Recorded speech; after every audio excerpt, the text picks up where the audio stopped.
Good evening, everybody, and welcome to the Raleigh Astronomy Club's November 2022 meeting. Happy to have everyone here. So a big welcome to the folks here in the museum, and as well as folks tuning in through Zoom. And if we have any new members or guests in the room with us, feel free to kind of raise your hand at a later point in time during our break, and we can get to know you a little better. If you're joining us via Zoom, feel free to drop your name in the chat window, and we can say hello that way. We would ask that you hold your questions until the very end, unless our speaker wants to take anything live, but we'll hold them till towards the end. Yep. Okay. And for the audience here in the room, please, when you have a question towards the end, please raise your hand and we'll pass the microphone to you. Otherwise, we can't record your question and it's not going to be heard by the Zoom participants. So again, raise your hand and please wait for the mic to be passed to you. Real briefly, we've got some upcoming events. So on the 17th, we have our imaging group meeting. That's coming around this next Thursday. We've got sky watching at White Deer Park. On the 25th, that's the Friday after Thanksgiving. We've got our RAC obs at Big Woods and Howell Woods. On Tuesday, the 29th, we're going to have a STEM night at Olive Chapel Elementary School in Apex. We'll talk a little bit more later, but on the 30th, the membership survey ends. On December 1st, we'll be hosting a RAC table at the showing of Silent Sky, a Burning Coal Theater Company presentation. We've got on December 3rd, the first Saturdays under the Three Bears Acre location with the Triangle Land Conservancy. We'll have another RAC table at Silent Sky on the 8th. We will be supporting an Apollo celebration evening. That's Friday, December 9th. More details to come. And on Saturday, the 10th, we will actually have a RAC night. So this will be, RAC is invited to it. Well, we can go at any time, but we will have a $5 off the admission on Saturday, December 10th. The 15th, we'll have our imaging group meeting. The 16th, this is a change to the normal cadence. So this is the third Friday, but we'll have an indoor meeting, and that's going to be the imaging showcase for the year from our imaging group. And then December 23rd, we'll have our RAC obs, which is again the night before Christmas. And just as a heads up, we will be socializing afterwards the meeting at Sammy's Tap and Grill. We are looking for a new location. So that expect in the new year, we'll be varying where we have a after meeting drink or dessert. And with that, we'll go ahead and switch over to Matthew. I can never remember how to pronounce your last name.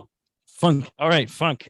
But Matt is a solar system ambassador here in the area, and very much looking forward to your talk. So again, I apologize. I don't have the ability to give you the proper introduction. We have just begun to learn asteroids in some amount of depth. We've just begun to scratch the surface. So I hope to go into a little bit of depth about how our perception of asteroids has changed over time, what we're just beginning to learn, and what we hope to do if we find one headed our way, or at least some of the plans that are in place. Obviously, in antiquity, there was the difference between lights that moved and lights that didn't.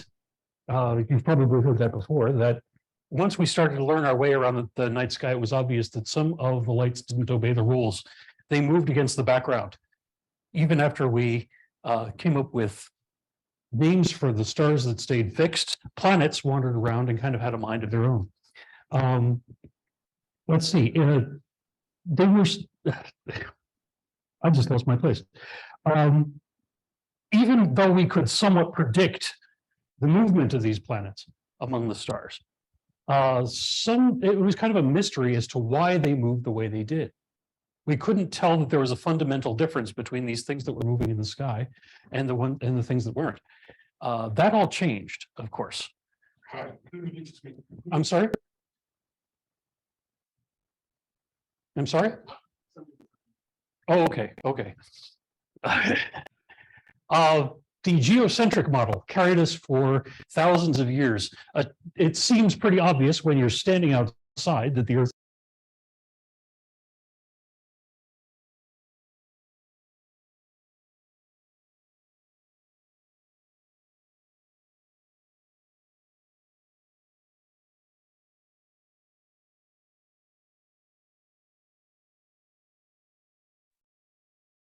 We lost audio again.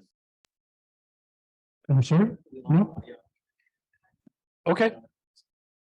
To try to explain the looping motion of these planets, so-called epicycles were added onto these paths around the Earth. And these epicycles got more and more and more ornate as people tried to pin down the motion of these planets more and more and more precisely. It got fiendishly complicated until, well, right around the 17th century, 17th and 18th century, we nailed down the motion of these planets, and we were able to pin them down to two basic laws, gravity, which you just saw, and angular momentum. Once we had that, we had something that could take even Kepler's laws of motion and code them down into something really hard and fast, so to speak, something that would make very, very, very specific numeric predictions, not just sort of feeling our way around the solar system anymore. And this had the effect of making the solar system feel like clockwork, feel safe, predictable. And this was supposed to be animated, but it's not. Anyway, it, especially as people mapped out through various mathematical methods, the Laplacian method and so forth, to try to model the motion of the inner solar system, it all seemed very safe and predictable and the sort of thing that we could plot out for centuries. But a few mysteries kind of remained. Why were the planets where they are? So some mathematicians by the name of Titius and Bode tried to come up with a law to explain it. Okay, they took the distance between the sun and the Earth as one, what we call an astronomical unit. And they tried to relate the distances of other planets to the sun in terms of that. So they started basically with this pattern here, moving from 0, 3, 6, 12, 24, 48, 96, 192, add 4 to each one of those terms, and then divide each one by 10. Right? This gives us multiples of the Earth-Sun distance to different planets in the solar system. And please come up. I'm sorry, my clicker doesn't seem to be working very well here. There we go. You can see that these numbers match very closely, right? Mercury is especially close. Obviously, Earth, we said at 1. We just did that by definition. But the other planets match very well, except this blank spot we've got in between Mars and Jupiter. Now, people tended to treat the Titius-Bode law as kind of a mathematical curiosity that didn't actually predict anything useful until Uranus was discovered in 1781. And it seemed to match the Titius-Bode law very, very closely. So maybe this was actually onto something. Maybe there is something in between Mars and Jupiter, and we should start looking for it. It took a few decades, but in 1801, Ceres was discovered. This was a picture from the Hubble Space Telescope. We've got much better pictures now, and I should have thought to include them. The Dawn spacecraft went into orbit around Ceres back in, I want to say, 2016. Got us some really good pictures of the largest asteroid in the main belt between Mars and Jupiter. It just happened to be at the right distance from the sun that the Titius-Bode law predicted. So, you know, when people pointed their telescopes in the right direction, they bumped into it. The Ceres was discovered in 1801, and it was heralded as a success for the law, but it didn't take long before other candidates started rolling in and other bodies started showing up in basically the same spot in the solar system. Let's see. I should mention that by the time Neptune was discovered in 1846, it was known for a little while as the 13th planet. because several other asteroids had been discovered and they were considered planets in their own right. But by 1847, they had all pretty much agreed that these are all in the same region. There's something fundamentally different going on here. They all seem to be very small. Maybe we should consider them something other than planets. And so they came up with the term asteroid, which comes from aster meaning star, oid meaning ish. So star-ish, they all they could make out in their telescopes were these little points of light. They didn't really have much of they didn't have anything even as nice as Hubble that could resolve a solid body. They didn't really know exactly what they were looking at. By the end of the 19th century, they discovered more than 500 of these things. And they knew, oh, I do have a picture of dawn, as it happens. Okay. And they found out it was a swarm, right? There's a lot of these things, even that sweep into the inner solar system. And all of a sudden, the inner solar system looked a lot less predictable than we had first assumed. Up until the discovery of all these asteroids, the prevailing theory about where craters on the moon came from was that they were volcanic in origin somehow. Maybe magma bubbled up to the surface, and when these bubbles popped, they left these divots that were circular. But as asteroids were discovered and they began to calculate the amount of energy these things carried as they move around in the solar system, they realized that these pockmarks on places like the moon are the evidence of collision rather than volcanic activity. And people began to wonder as the 19th century was drawing to a close, if there are all these things whizzing around, how likely are collisions? Is this all as safe and predictable as we once thought? And thankfully, we didn't have to wait very long before we got an answer. Let's see, back in 1908, on June 30th, that's at about 7:17 a.m. local time, at that spot right there, an asteroid about 60 meters across penetrated the atmosphere and up with the energy of a 30 megaton bomb. That's about 1,900 times the explosive yield of Little Boy that was detonated over Hiroshima. It squashed flat about 2,000 square kilometers of forest. A column of fire rose about 20 kilometers into the sky, and the shock wave that was generated circumnavigated the entire planet twice. It was a big deal.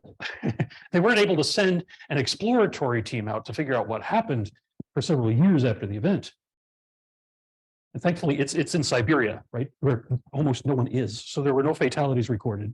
Some locals reported seeing things. And of course, there was the devastation after the fact that people were able to photograph and find out that something happened. If this had happened over a metropolitan area, obviously the devastation would have been total. After the Tunguska event, though, as this can be named, because the closest town to this thing was Tunguska, and the Tunguska River runs right through there. We had our answer about whether collisions were possible. It was obvious that this thing didn't actually reach the ground at 60 meters across. By the time you get down to lower layers of the atmosphere, the air can't get out of the way fast enough, basically, and the impactor detonates. If you are bigger than about 100 meters across, you have enough strength, enough electrostatic strength and material strength to hold yourself together, and you can go clear through to the ground and explode when you hit. We didn't have any way to do anything about this for a long time after 1908, right? It was a natural disaster like an earthquake or a hurricane or a tornado. The best you could do is try to get it out of the way. Right? There's no means of avoiding that. But in 1967, MIT and some graduate students tried to tackle the problem. Say, okay, let's pretend that Icarus, an asteroid that we can detect out there, is headed our way. We've got 70 weeks. Okay, this thing is 4,200 feet wide and 4.4 billion tons. What can we do in 70 weeks to prevent it from hitting the Earth? Their answer was to take Saturn V's. They were still in production at the time, right, in 1967. They thought we could probably scale up the largest thermonuclear device that the Soviet Union was producing. They were producing nuclear weapons that were larger than those of the United States. We didn't know how large they went. As it turned out, their largest, the Tsar Bomba, the king of bombs, had a 50 megaton yield. But we figured maybe we could get 100 megaton yield on top of that, on top of each one of these things, launch 6 of them out to Icarus, detonate them close to the asteroid, which is tricky, especially with given navigation problems at the time. These things are moving at several kilometers per second relative to one another.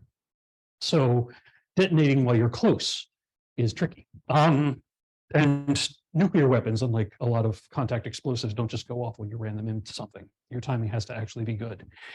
They figured that there was, if I'm looking at my notes correctly, roughly 72% chance of being completely successful and roughly 86% chance of reducing the damage, given the technology of the time. Obviously, for a long time after the 1970s, we didn't have Saturn V's, so we didn't have that kind of heavy launch capability to go out there and meet a threat like that, that we could call up on any kind of short notice.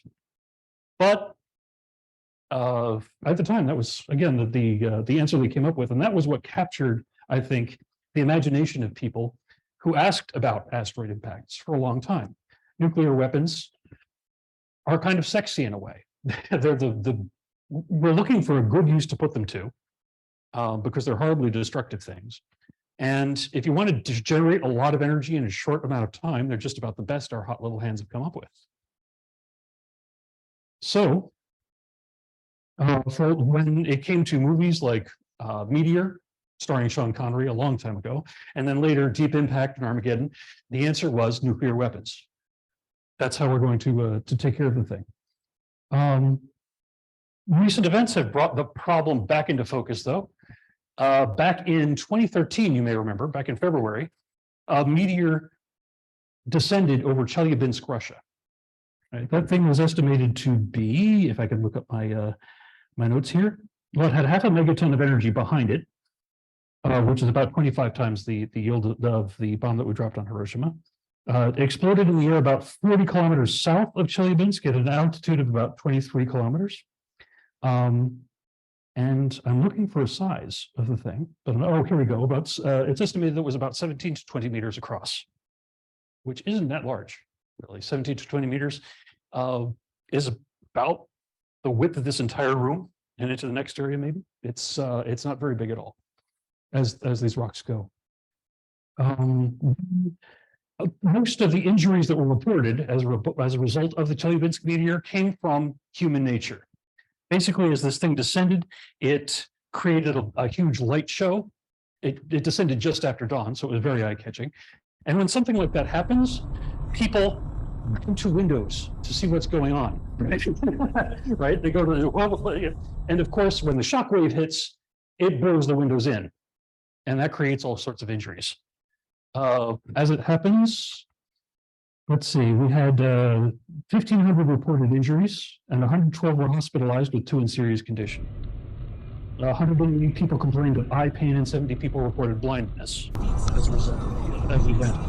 There was a fourth, I'll wait until the audio from this gets out of the way here. The video is not terribly long.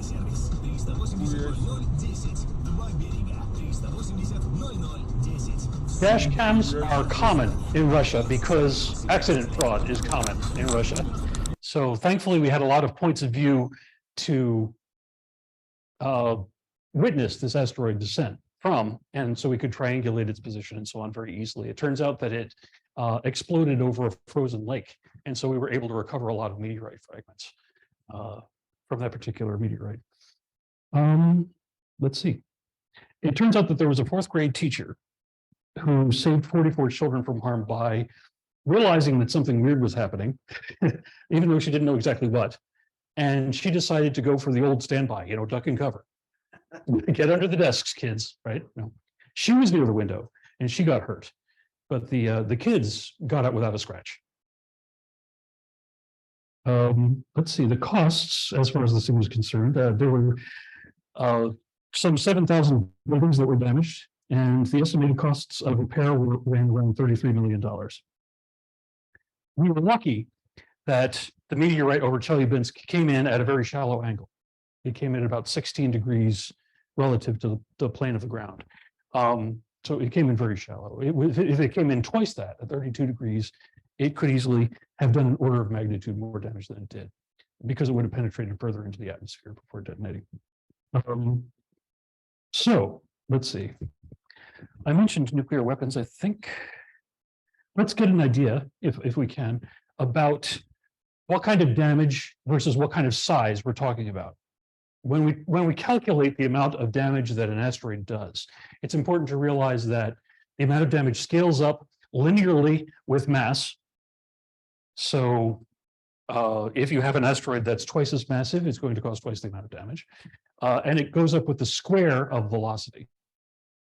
The operative Newtonian equation is 1/2 mv squared. So if you double the velocity, you quadruple the damage. If you triple the velocity, you non-uple the damage. This goes up very sharply. For an object traveling at just under 3 kilometers per second, you're talking about an amount of destruction equal to the mass of the rock in dynamite when it explodes.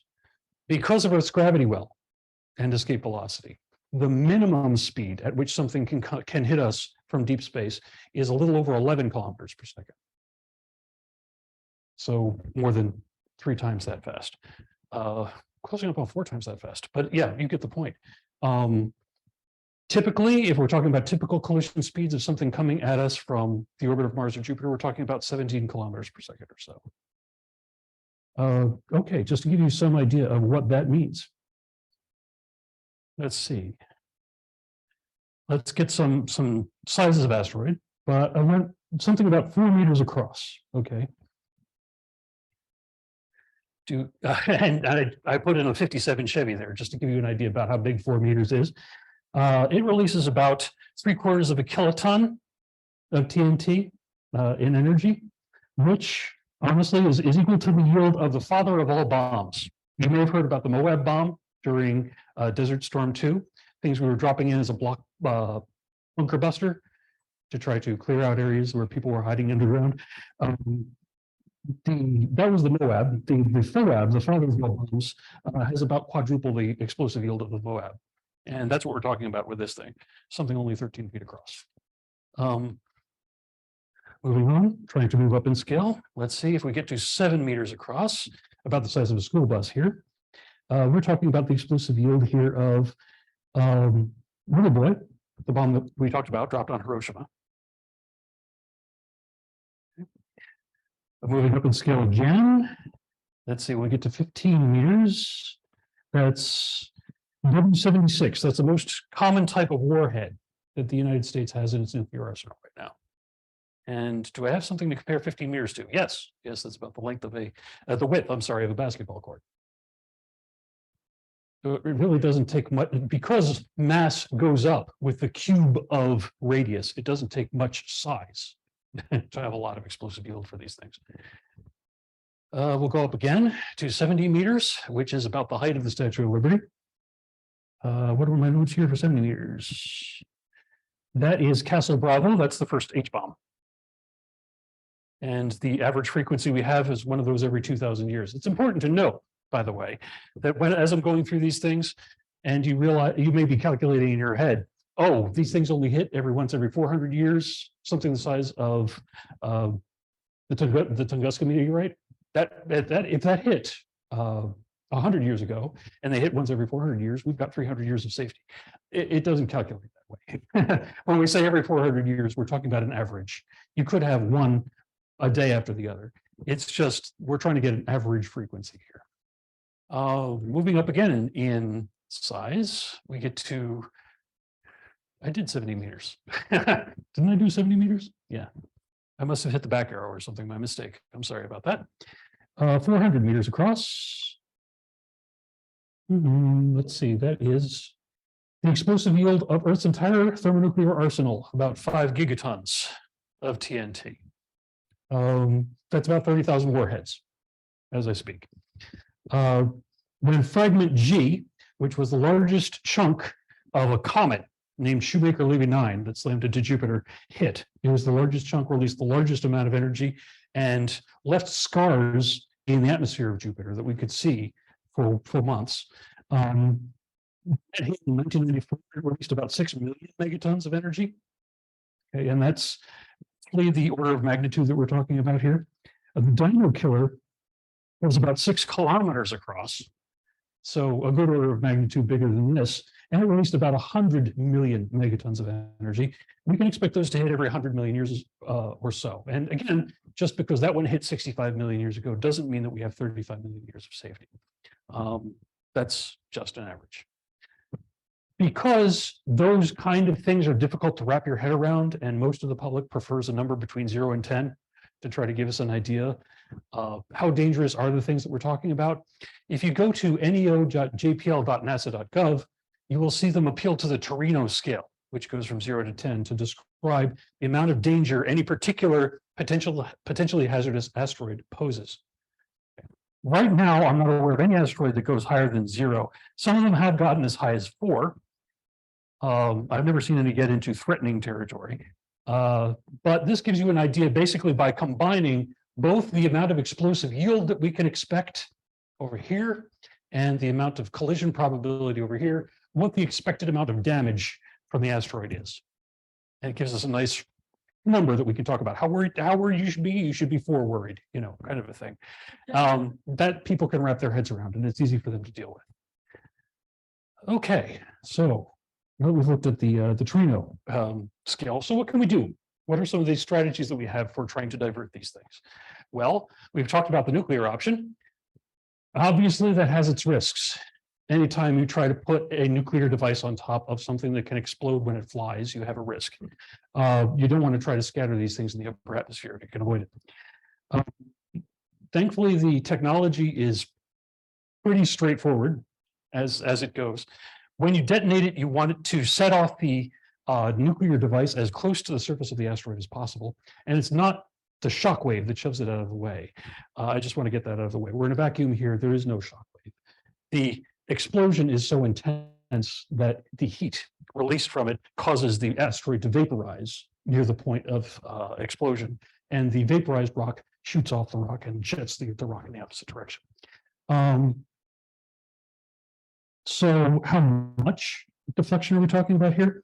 If we have a week to deflect the asteroid, we have to change. It's all about changing its speed, right?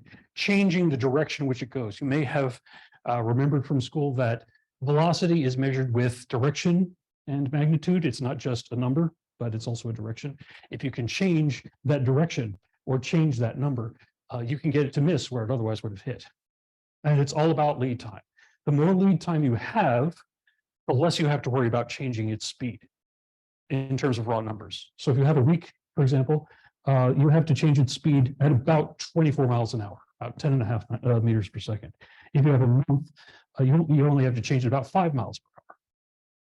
And if you have a year, you only have to change it about 0.5 mile per hour. Again, worst case scenario I'm talking about here. If you have a decade, you only have to move it about 1/20th of a mile per hour, about 2 centimeters per second, or about the speed of a garden snail. That is easily doable. We have done that, and I'll get to that in a bit. But let's see. There's also a danger with nuclear devices that the rock itself might fragment. And that might intuitively, you think smaller pieces would incinerate in the atmosphere. That's fine. Unfortunately, the zero-sum laws of the universe mean that all of the energy that was going to impact the Earth has to remain in all of the little pieces of rock. That energy doesn't go anywhere. So all that stuff that would have gone into disrupting the crust of the Earth now goes into heat in your atmosphere and can mess up climate patterns and weather patterns and so forth. That's the big danger of these rocks. Not just the big hole in the ground, but the fact that it messes up your climate for years and years and years. That's what wiped out the dinosaurs. It's not that they suddenly found themselves in a crater. They were all hanging out in the same spot, and boy, weren't they were just unlucky. No, it was that the Earth fundamentally changed. So anyway, it's also possible that the asteroid that we're targeting is not a solid rock to begin with. It could be that it is a loose pile of gravel that's kind of loosely held together under its own self-gravitation. If you set off a nuclear bomb next to that, that's supposed to nudge it out of the way, most of that energy might go into reshuffling the gravel rather than actually deflecting the gravel in any way. So you set up a bomb next to it and it just smiles at you and keeps on coming. You haven't solved much of anything. So Are there other solutions that might work? Some have suggested that perhaps we should plant a rocket engine on the thing and just fire it, right? Deflect it manually, or put some kind of a catapult on it and just chuck pieces of asteroid out and deflect the rest of it in some direction. Of course, if you do that, your timing has to be really good. You have to be able to plant that. I'm sorry, I got ahead of myself here. You have to be able to plant that at a location on the asteroid where the location of your rocket engine is pointed in the right direction for long enough and accurately enough that you can push the asteroid in the direction you want it to go, or the catapult for that matter. So even though that's pretty simple, it requires really good timing and positioning, and we're not sure what kind of problems we're running into there. There's also a really weird effect called the Yorp effect that influences very, very small bodies in the solar system. Basically, when you're irregularly shaped, and you release heat because it's dark. These things are spinning, right? They have day-night cycles just like we do. And it gets dark, you release heat in a direction that is normal to the surface, perpendicular to the surface of the body that was heated up. And when you're irregular, that means that the direction that heat is released in can actually impart a rotational momentum to you. When you're talking about big bodies like the Earth, first of all, it's not much of a force, but it's also convenient that the Earth is spherical. So normal from the surface of the Earth is just going to push in the same direction on opposite sides, right? It's not true of asteroids necessarily. And as we examine asteroids now that we've come across that are rubble piles, we're seeing that they are spinning themselves to destruction. The irregularity actually causes the rotational pressure to build that I'm talking about in the same direction repeatedly as the thing cools over and over and over again, spins it faster and faster and faster in the same direction until actually centrifugal force, centrifugal acceleration exceeds the ability of the asteroid to hold itself together. I should have included some of them in the presentation, but we have caught a few asteroids on film that appear to have flung themselves apart. We just see a huge amount of debris in their area. And that is as clear as we can figure what is happening, is that they're flinging themselves to bits. So, I'm sorry, the idea behind this, the Yorp effect, is that we cause that heat to release itself faster in some way.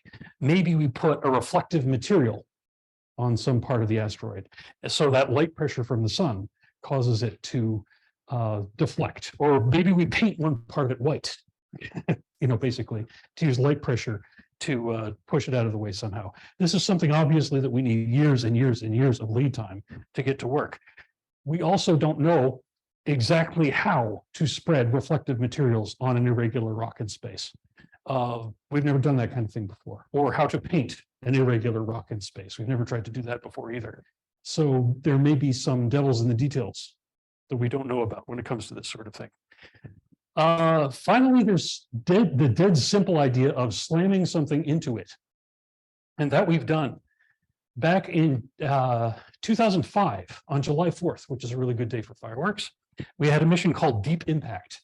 And the whole idea of the thing was to try to slam a copper impactor that weighed about 375 kilograms into Comet Tempel 9. This is a picture of basically the camera that was asked to stay behind while the impactor went and flew into the thing. Comet Tempel 9 is about 6 kilometers across. So this thing isn't going to deflect it very much. This was just more of a, can we actually ram into something at very, very dozens of kilometers of relative velocity, kilometers per second, I should say, of relative velocity. Turns out, yes, thankfully we can. There wasn't really good follow-up on this, and we didn't really have a good solid idea of the composition of Comet Tempel 9 before we were slammed into the thing. So there are some bits, and I'll get into that when we got with a more successful DART mission, of the deflection that are iffy and unknown. And we're not really set to make good, solid conclusions on how good a method this is based on this mission alone.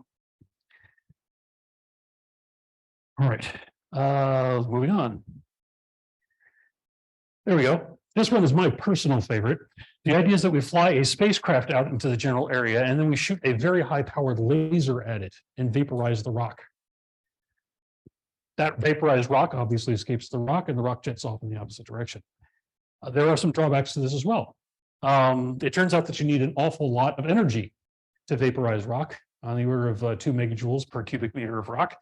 And that means that you've got to put an almighty power plant on your laser generating machine here. They're also asking that almighty power plant to remain good for several years in space. And that's not something we have a whole lot of experience with. There's also the question of what happens when this thing vaporizes. Does that mean that debris starts flying out everywhere? And could it harm the platform that you've got out there trying to vaporize your rock? You've also got a very, very, very, very high-powered laser, which means that your optics have to remain nice and clean. If you get a little bit of debris on those optics, that very high-powered laser is going to heat up that debris, and that could cause damage to your entire system. So yeah, I'll admit there are weaknesses to this, but it's sexy as all get out. Yeah. Just having a sort of Star Wars solution to deflecting asteroids. Not to mention it has other useful applications for some of the hard problems we're looking at in space travel right now, like cleaning up debris in orbit around the Earth. If we could just aim a high-powered laser at some of this stuff and ablate the surface to cause it to slow down in its orbit, we could get it to enter the atmosphere and just get rid of it that way. But it's not without its problems. I'll admit that. Okay, I think I had, oh, yes, one more. The gravitational tractor. The idea here is that we get a very massive spacecraft out close to the asteroid. Aim the jets so that when the gases from the rocket escape from the rocket, they don't impinge on the asteroid back there.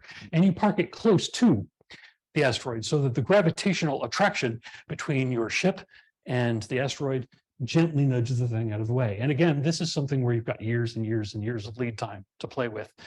But you're also asking for this thing to remain functional and very, very good at station keeping for decades. And we don't have a whole lot of experience with that. We don't know how good we would be at making something like that. Not to mention that getting something heavy, obviously the heavier it is, the better, the more effective it'll be. Getting something heavy out there is a lot more expensive and difficult. So maybe we're looking at assembling something in orbit before we send it out to be a gravitational tractor. The advantage there, though, is that it's dead simple. It's just mass attracting mass. And it doesn't matter what the asteroid is made of, whether it's a solid object or whether it's a rubble pile. The gravitational tractor works exactly the same way either way. Okay, so when it comes to success, this was footage taken from the DART mission that you may have heard about recently. This is Didymus, an asteroid that was about 11 million kilometers from Earth while this was happening. And this is Didymoon, a very small asteroid in orbit around the bigger one. The idea was that while it might be hard to deflect an asteroid that's some kilometers across, we can hit a moon and measure the difference in the orbit of the moon a whole lot easier than we can one single massive object. And it turns out that we were successful with this thing. We ended up shortening the orbital period of that moon around its asteroid by about half an hour. It went down from 11 hours to 10 and a half. More and more exact measurements are coming in. Obviously, the longer we observe this thing and we observe where the moon isn't where we expected it to be, we can figure out exactly how much it was deflected. That by itself is not perfect, because when that moon was hit, of course, it sent debris everywhere. These were images from Hubble and the James Webb Space Telescope when the impact occurred. That debris, some of it can end up on Didymus, the main asteroid in the group, and that would end up changing the orbital dynamics of Didymoon around Didymus. We're talking about very small objects here, so a very small addition of mass to one or the other is really going to change how that works. So the ESA is planning on sending up a follow-up mission to Didymus and Didymoon called Hera, that's supposed to launch in 2024 and get there in 2026. It's going to take very close images of both of them and try to figure out, okay, how much mass total left at Didymoon? Are there pieces of Didymoon that are now on Didymus? And to really build a complete picture of exactly what happened there. Let's see, just to give you an idea of the scale of the objects we're talking about, Dimorphos, which is also called Didymoon. Didymoon is kind of a colloquial term for it, I should mention. Didymoon is not official, Dimorphos is. The spacecraft that ran into it and the primary, compared to buildings or vehicles we may have come across. Let's see, this was sort of a publicity poster that they made for the DART mission before it was successful. You can see the Cube satellite they had taking pictures of the DART spacecraft while it was on its way to impact Didymos. Let's see, that's Hera. I already talked about Hera, and it's still being assembled, hopefully for launch in, I want to say July of 2024. Let's see, after that, there was an impact that we happened to sense directly on Mars, thanks to InSight, which is a probe we have sitting there near the North Pole. You may remember images that it took as its scoop barely scraped the surface and found water ice directly underneath. InSight's mission was never meant to be very long. It's solar powered, and being at a high latitude, especially on a planet that has an axial tilt much like the Earth's, so that the high latitudes are permanently tilted away from the sun for part of the year. We knew it wouldn't last very long. This happened on Christmas Eve of last year, which was 6 weeks before the mission had to end entirely due to a lack of power coming in from the solar panels. This was Mars Reconnaissance Orbiter's image of that site. You can see boulders all around here of water ice. This, I have information here about the size of that crater. Anyway, let's throw my notes in some time. There we go. See here, based on the size of the impact crater, that the meteor was somewhere between 5 and 12 meters across. And this crater is about 150 meters across, just to give you an idea of scale, and about 21 meters deep. Ejecta was blown up to 35 kilometers away. And it, like I said, the timing just happened to work out really well. It was the biggest crater we actually sensed happening in real time with any instruments we had. We just happened to have Mars InSight and its seismometer active at the time that it impacted. And that's pretty much it. Anything, everything I came with anyway. Like I said, we're just beginning to scratch the surface with these things. We've only been to a handful of asteroids. We've got a number of missions in the queue that are going to give us a more complete picture of the kind of populations of asteroids we can expect to run into and where we can expect to run into them. The Lucy mission that's going to go investigate the Trojan asteroids of Jupiter, for example, should be able to visit more than a dozen asteroids by the time that probe dies. It's all very exciting, honestly, because when you're learning that you know almost nothing is when you really stand to learn most. And that's when it's most exciting to me. I'm also really kind of excited by the idea of asteroid diversion in general, just because it is a natural disaster that we can actually do something about, as opposed to most natural disasters, as long as we have a space program anyway. So I'd like to open it up to questions, I guess. Yep. Yes, sir. So let me get the microphone out to you. So Matt.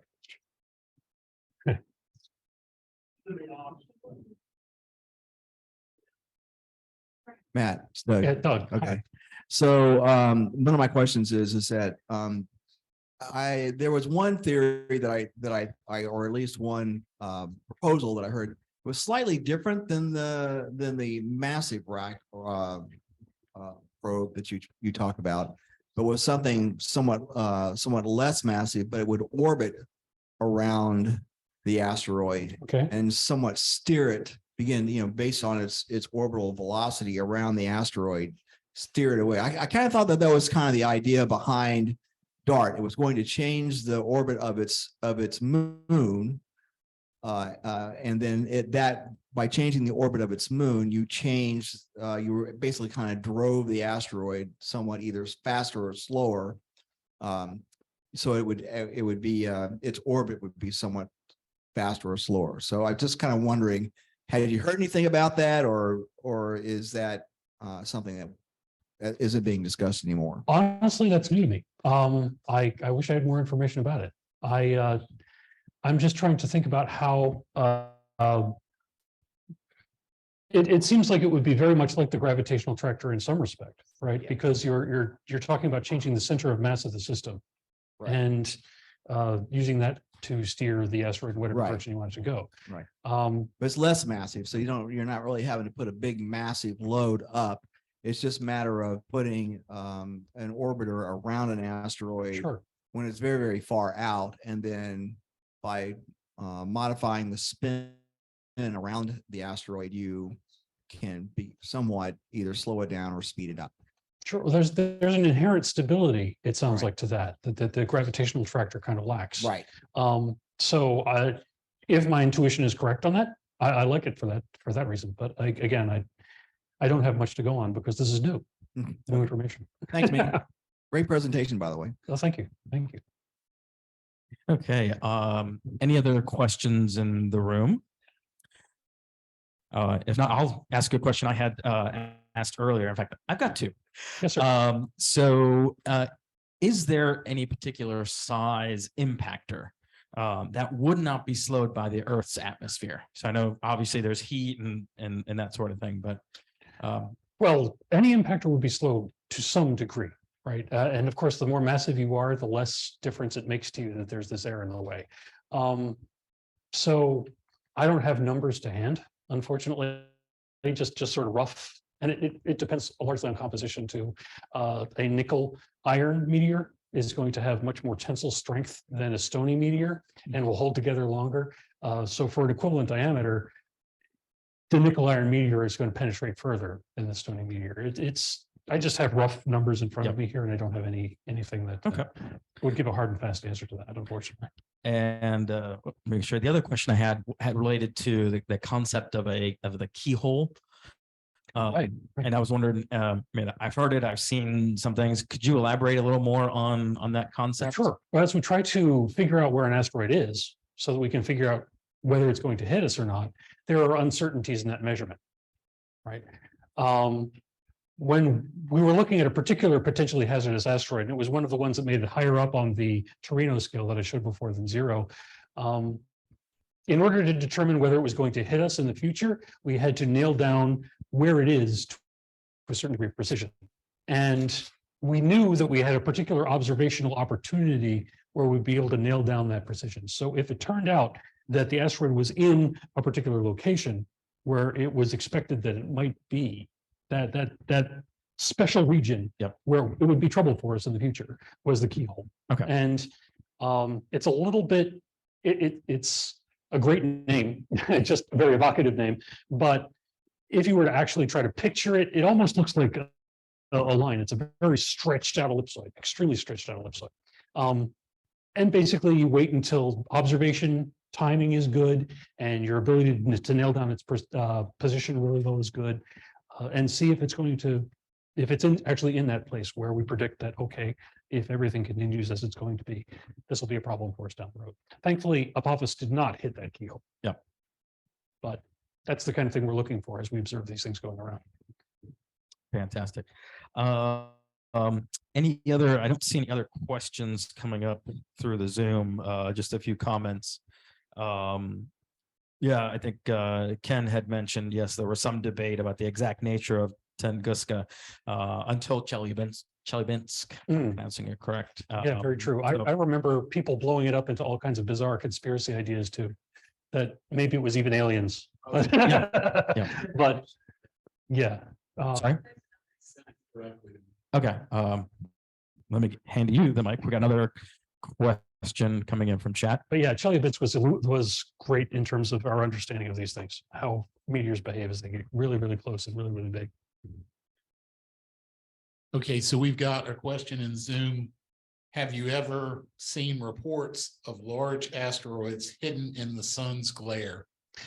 Well, that's an interesting question too. We have names for different families of asteroids. The ones that cross Earth's orbit are all start with A. The names of these families, they're Apollos and Atens and Amors, I believe, with different names based on whether they spent all their time inside Earth's orbit or some of their time inside Mars orbit, but not Earth's orbit. There is a special hypothesized family of asteroids called volcanoids that spend all of their time or most of their time within the orbit of Mercury. And when the messenger probe was sent to Mercury, one of its missions was to try to get looks closer to the sun than we can manage to get with our observatories to see if there are any asteroids close to the sun, or that close to the sun. We didn't see any. But obviously, absence of evidence is not necessarily evidence of absence. So we need better follow-ups. And thankfully, the DESA has Bepi Colombo headed out to Mercury, trying to do the same thing as part of its mission. Maybe we'll find out that there's a family of asteroids that close. But right now, we don't have any observational evidence that they're there. Well, we definitely, I mean, Chelyabinsk, or that particular impactor actually came from the sun side. So we're completely oblivious. Right. And that makes it harder. Obviously, it's harder to aim your telescopes at the sun. That's when you don't see it coming. And that happens with smaller asteroids too. We are performing asteroid surveys to try to get a really good idea of what the population of asteroids close to the Earth are like. And there are a number of them we discover sort of just in time, as it were. Thankfully, most of the Earth's surface is water, and listening posts around the world do pick up detonations on a regular basis that happen over areas where no one is. Most of the Earth, thankfully, is where no one is. But we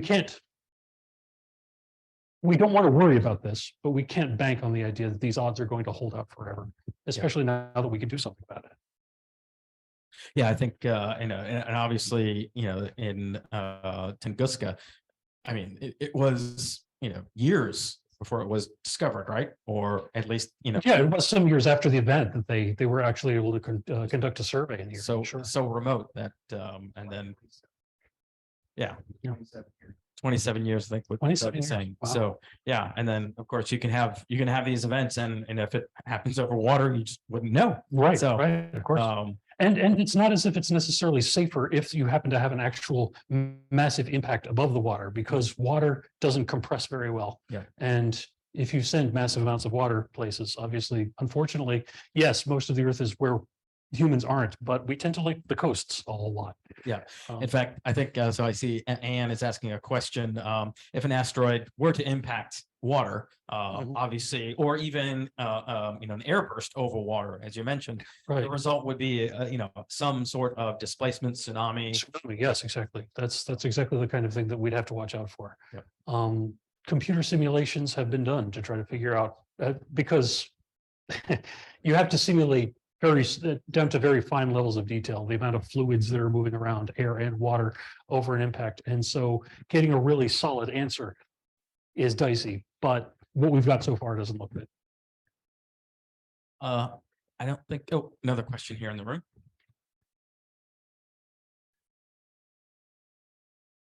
Should be on.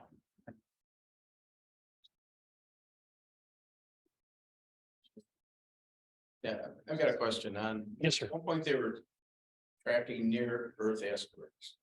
Do they have like a total, or do they know what percentage they may have found? Yeah, yes, they do. These things, as astronomical bodies tend to follow power laws in terms of frequency, so that you can estimate if we're talking about objects of such and such a size, then we expect to find roughly this many of them. And if as you go down in size, the number, obviously the population goes up. I don't know where they're at right now in terms of exactly how many we have found out of how many we expect there to be. I know back in the Bush II administration, there was a huge push to try to find a complete survey of these things that didn't meet its deadline. But exactly where we are right now, I'm sorry, I don't have really solid answers on. Yes, sir.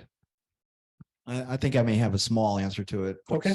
The ones that we know about that we track on spaceweather.com, we've got about 2,300, a little over 2,300. Okay. But we think there's somewhere around 30,000 at least. Wow. And there is a new probe being launched. I think it's next year, which is the NEO Surveyor, which will be probably the near Earth object surveyor is going to be specifically tasked with finding at least the majority of near Earth asteroids, including the ones that are in the sun's glare. They're going to do that by having a very acute angle on their orbit to try and, catch them. Obviously you can't look directly at the sun to do that, but it's actually there is an SSA program on that, but it's called the NEO Surveyor, and they're going to make a really concerted effort at finding all NEOs. And it's going to be they are speculating somewhere in the name around 30,000 is what, Wow. as I recall. Well, thank you for that. Yeah. I'll definitely have to look up the information on the SSA resources. All right. Well, if are there any more questions in the chat? No? Okay. Yeah. Okay. Well, I want to thank you very much. Hey, thank you. Big round of applause. Thank you very much.